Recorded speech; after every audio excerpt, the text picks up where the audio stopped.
Slide the cover over the seat. Insert the clips into the gaps. For some models, need to remove the original seat's Velcro to secure. Fit the front seat cushion area properly, then pull the strap toward the rear. Hook and secure the straps. Optional, tucking the side into the gap prevents it from covering the power seat buttons and provides a more secure fit. Place the rear seat cover. Insert foam sticks for a tight fit. Secure straps around headrests.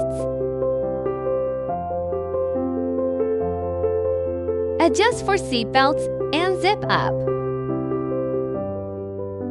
Secure the serpentine clipping into the gap.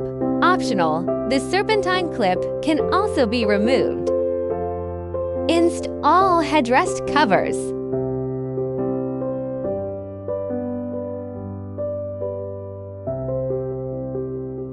Stay in place. No shifting.